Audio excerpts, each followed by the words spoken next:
मेरे शरीर में जलन हो रही है और मैं बहुत तकलीफ में हूँ। मेरी मदद करो, कोई तो मेरी मदद करो। मैं उठ नहीं पा रही हूँ, मेरे शरीर में आग लगी हुई है। अरे लड़की, तुम सबको बेवकूफ समझती हो। अरे तुम्हारा शरीर तो इतना अच्छा है, फिर आग कैसे लगी?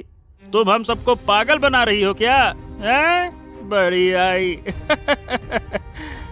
नहीं, तुम लोग मेरी बात सुनो। मेरे ऊपर जादू किया गया है। मैं तुम लोगों को समझा नहीं पा रही हूँ, पर मैं बहुत तकलीफ में हूँ। मेरी बात सुनो तुम लोग। उतने में ही सूरज भीड़ में से आगे आता है। अरे बस करिए, बस बहुत हो गया। आप लोग ऐसे हंस कैसे सकते हैं? भाई ये लड़की सच में भी तो तकलीफ में हो सकती है ना, तभी तो बेचारी इतना छटपटा रही है और आप लोग इसका मजाक पे मजाक बनाए जा रहे हैं। शर्म कीजिए। अगर आप इसकी मदद नहीं कर सकते तो कम से कम मजाक भी मत बनाइए। अरे भैया सूरज, तुमको काहे इतनी तकलीफ हो रही है? और इतनी ही समस्या है तो एक काम करो, अपने घर ले जाओ और मन लगाकर इसकी सेवा करो। कौन रोक रखा है तुम्हें? ले जाओ। हाँ हाँ, क्यों नहीं ले जाऊंगा। मैं तुम लोगों की तरह बेशरम नहीं हूँ जो इसे यहीं तड़पने के लिए छोड़ दूंगा। तुम सब पत्थर दिल हो, मैं नहीं। सूरज दिव्या के पास जाता है।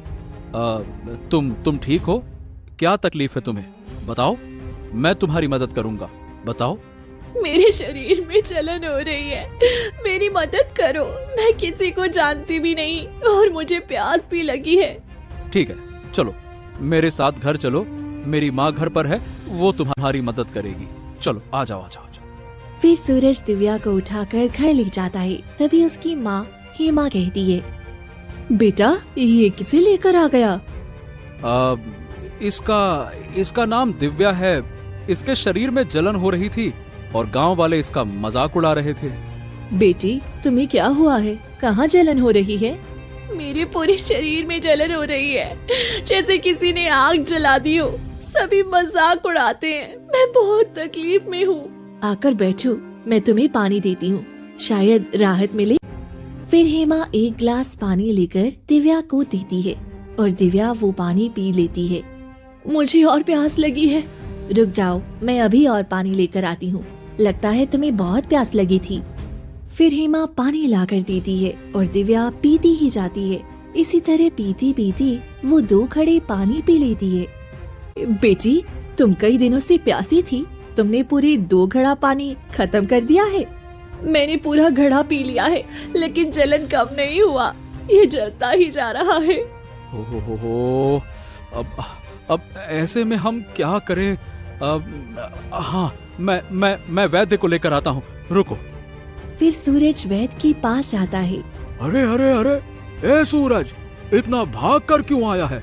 सब ठीक है? तुम्हारी माँ फिर से बीमार हो गई क्या? क्या बात है? नहीं नहीं नहीं नहीं काका, माँ तो ठीक है। एक लड़की है जिसके शरीर में बहुत जलन हो रही है। आप जल्दी से चलकर इलाज कर दीजिए।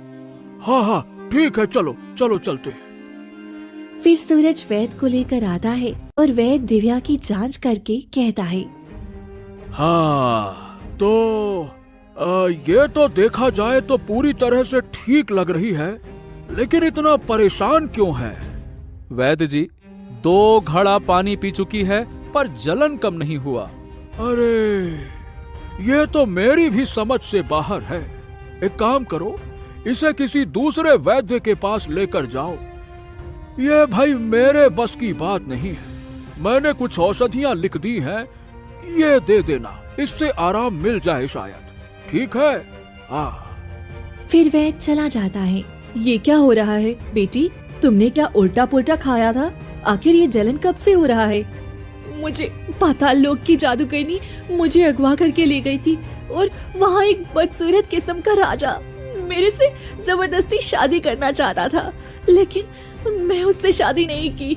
इसी वजह से जादूगरनी ने मुझ पर एक जादू किया है। अच्छा, तो अब समझी, ये कोई साधारण जलन नहीं है। उस जादूगरनी ने तुम्हारे अंदर एक ऐसा जलनशील शक्ति डाला है जो अंदर ही अंदर तुम्हारे प्राण ले लेगा। अरे माँ, ये तुम क्या कह रही हो? क्या इसका कोई उपाय नहीं है जिससे ये ठीक हो सके? हाँ, इसका एक ही उपाय है और वो उपाय कोई और नहीं बल्कि वही जादूगरनी बताएगी।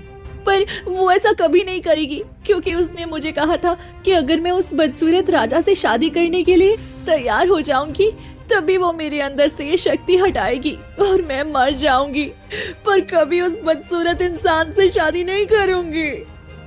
तो इसका एक ही उपाय है बेटा, तुम्हें मेरी गुरु माँ के पास जाना होगा। वो तुम्हें आगे का रास्ता जरूर बताएंगी। अच्छा, तो कहाँ होंगी आपकी गुरु माँ? तुम यहाँ से थोड़ी ही आगे जाओ, तुम्हें एक गुफा मिलेगी। उस गुफा में मेरी गुरु माँ रहती हैं। आगे का रास्ता वही गुरु माँ तुम्हें बताएंगी। ठीक है माँ, तब तक आप दिव्या का ध्यान रखना, मैं बहुत जल्दी आता हूँ। फिर सूरज वहाँ से निकल पड़ता है और कई घंटे सफर करने के बाद जंगल की गुफा में पहुँच जाता है। हाँ, बस थोड़ी दूर, फिर मुझे जल्दी से उस जादू का तोड़ लेकर जाना है। फिर सूरज उस गुफा के अंदर जाता है। तभी एक बूढ़ी औरत बैठी होती है। आओ बेटा, आओ, बताओ कैसे आना हुआ। हाँ, हैं? आप मुझे पहचानती हैं? पर कैसे?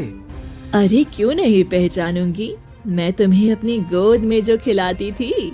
तुम्हारी माँ मेरी बचपन से शिष्य रही हैं और वो अपने घर गृहस्थी में लग गई तो मेरी सेवा छोड़ दी है, लेकिन उसका एहसान अभी भी मेरे ऊपर है।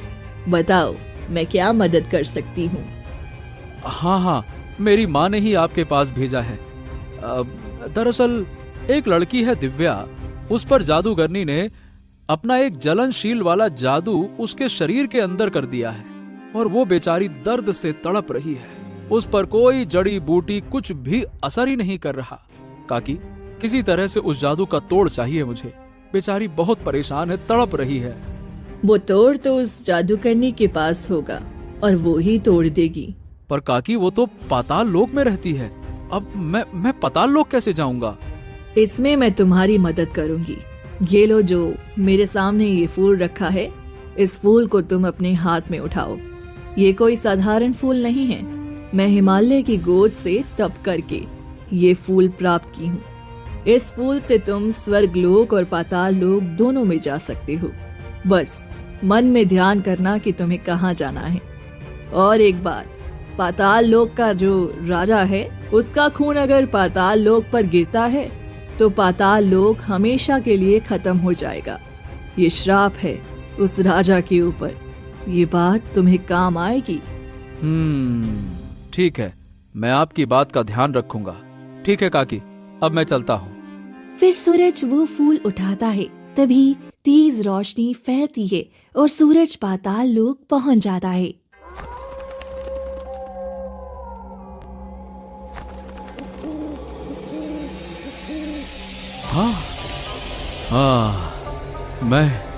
मैं तो सच में पाताल लोक आ गया। ठीक है, अब मुझे जल्दी से उस जादूगरनी को ढूंढना होगा और उससे वो जादू का तोड़ मुझे लेना ही होगा, किसी भी कीमत पर। फिर सूरज चोरी छुपे थोड़ा आगे जाता है। तभी उसे एक बहुत बड़ा काला महल दिखता है। हाँ, अरे बाप रे बाप, पाताल लोक में भी महल होते हैं। लेकिन बस फर्क इतना है कि हमारे यहाँ सुनहरे रंग के महल होते हैं और यहाँ काले रंग के महल। वाह, अब सवाल ये है कि मैं इस महल में घुसूं कैसे? इस रूप में जाऊंगा तब तो मुझे सभी पहचान जाएंगे कि मैं धरती लोक से आया हूँ। कुछ ना कुछ तो जुगाड़ करना पड़ेगा। क्या करूं? इतने में ही उसकी नजर सामने काले फूल के बागान पर पड़ती है। मिल गया मुझे आइडिया। सूरज सभी काले फूल को तोड़कर उसका रस अपने बदन पर लगा लेता है और आगे बढ़ता है कि तभी एक सैनिक आता है। अरे रुको रुको रुको रुको रुको, तुम यहाँ क्या कर रहे हो? तुम्हें तो मैंने यहाँ पे कभी देखा नहीं। कौन हो तुम? अरे मैं तो पाताल लोक का दूत हूँ और महाराज ने मुझे अपना खास सेवक बनाने के लिए बुलाया है। अरे अरे अरे अरे, तुमने मुझे रोका कैसे? मैं पाताल लोक का दूत हूँ और महाराज ने मुझे अपना सेवक बनाने के लिए बुलाया है और तुमने मुझे रोकने की हिम्मत कैसे कर ली? ज्यादा रोक टोक करोगे मेरे काम में तो मैं महाराज से तुमको कहकर मृत्यु दंड दिलवा दूंगा, समझे? ठीक है ठीक है ठीक है, देखिए मुझे माफ कर दीजिएगा, मुझसे गलती हो गई, मुझे नहीं पता था कि आप महाराज के खास व्यक्ति हैं। ठीक है, जाइए जाइए जाइए। फिर सूरज महल के अंदर जाता है। बाल बाल बच गया। मेरी हिम्मत ने ही मेरा साथ दिया। अगर मैं डर जाता तो वो मुझे पहचान लेता। अब बस मुझे किसी तरह से अपने मंजिल तक पहुंचना है। फिर वे थोड़ा ही आगे जाता है कि तभी राजा बगीचे में बैठकर रो रहा होता है।